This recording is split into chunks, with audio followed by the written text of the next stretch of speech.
Scott just made Go the back to point. Thomas Jefferson, you'll used to read be a that- lot more secure, not just.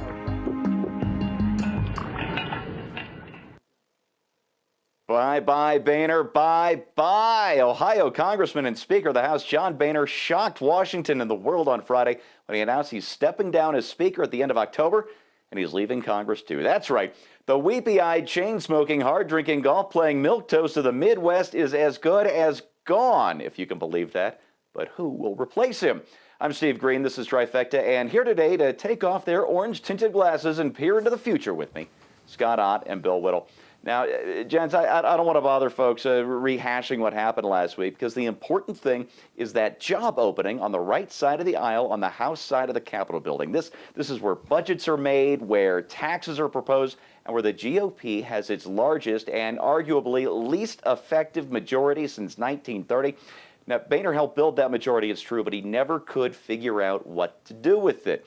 So with that in mind, let's go to Ace over at Ace of Spades and see his advice for who not to pick for Speaker. Ace wrote, under no circumstances should the Freedom Caucus permit McCarthy, Scalise, or Cathy McMorris Rodgers, all the Boehner warriors who have brought GOP morale to all-time lows, to serve in any leadership position. A purge is a purge. To permit any of this crew to profit from their disasters would show the GOP to be what many of us strongly suspect it is, basically the teachers' union for rhinos, an organization devoted to protecting its members' jobs and not to serving its alleged constituents.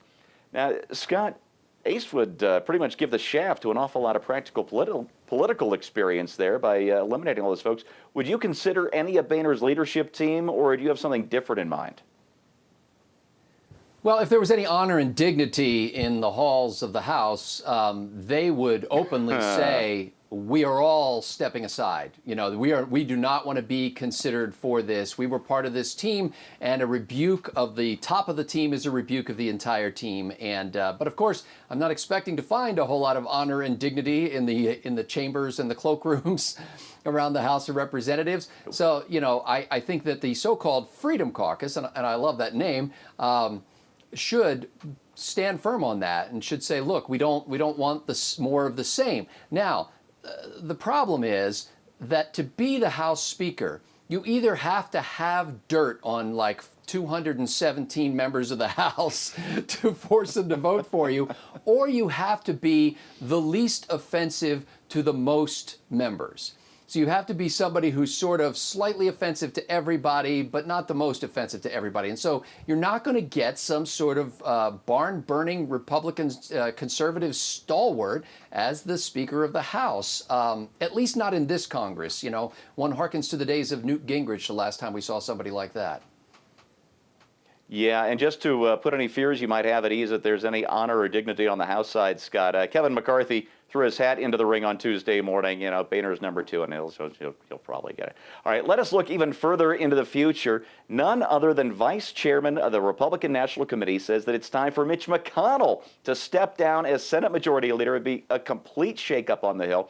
Here is what Roger Valeri said. He said, Mitch is a good guy and an honorable guy, but the base is leaving our party. I'm out in the field all the time, and we have all our elections this year for state offices, and it's hurting us tremendously with our elections.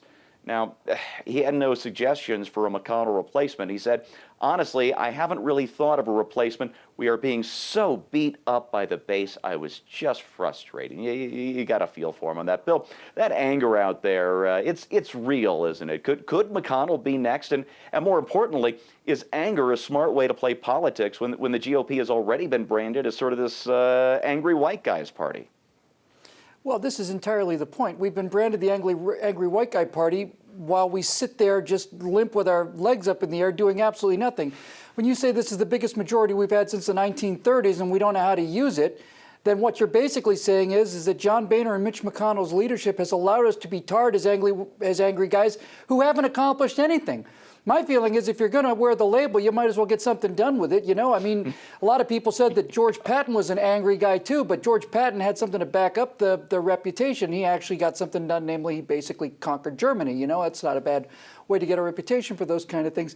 You know, when you said that John Boehner, you talked about John Boehner's leadership team, I just went, John Boehner has a leadership team? I was shocked. I didn't know there was such a thing as a John Boehner leadership team. And Mitch McConnell is he a decent guy? I'm not convinced that Mitch McConnell is a decent guy. I'm sorry, no. I don't see where John Boehner or Mitch McConnell are decent guys, McConnell especially. A decent guy is a guy who lives up to his principles. A decent guy who does the job he was paid to do. A decent guy is somebody you can trust. And when Mitch McConnell sells out conservative senators like Ted Cruz, basically just lies to their face. It's not a decent guy. It's not a nice guy. At the very best, it may be my dear friend, the honorable representative from the great state of so-and-so, but that's not a good man. You know, one of the things that's most amazing to me, I only found out about this a year or two ago, is the idea that the Speaker of the House doesn't have to be a member of the House. And despite what Scott said about the position going to the least odious person, you could probably make a case that Boehner might be that. I think you can also say that if the fact is that the Speaker of the House doesn't have to be a member of the House, then why don't we find somebody who can do some actual speaking who doesn't have any rivalries or any power base to worry about? Let's just give it a try for a little while, why don't we, you know? The first black Speaker of the House was a Republican from the South immediately after the Civil War. He was Speaker pro tem. He came in to be Speaker for a specific issue and did a bang-up job. Why don't we give a leader a try? Why don't we give somebody who understands the ideology, can phrase it, who believes it, who understands it, and who loves it a chance to be the lightning rod that'll take all the heat from the press and all the heat from the pop culture and allow the members to vote for things that you presumably would think they'd want to vote for in the first place. Well, Bill, I'm glad you brought that up because GOP media guru Rick Wilson, he had a great column about the exact kind of person to choose for Speaker. He says we need a disruptive Speaker. Here's part of what he had to say. He said a disruptive Speaker leads and speaks in a way that is relevant and compelling to Americans outside the Beltway with an aggressive message strategy that isn't stuck in the shop-worn D.C. language American voters universally reject. Ordinary voters find Hill speak obtuse, and conservatives find it repellent. So you know what, folks? I love this idea of Wilson's. It's such a refreshing change from 5 years of embarrassing public banners. And I know just the person for the job, and I'm not kidding about this.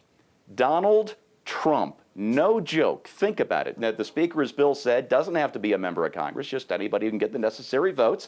It would get Trump out of the presidential race when polls show he's the only GOP contender who would lose to Hillary Clinton. And if you want disruption, Trump would take the fight to the White House. He would take the fight to Harry Reid and Nancy Pelosi. He would take the fight to weakling members of his own caucus.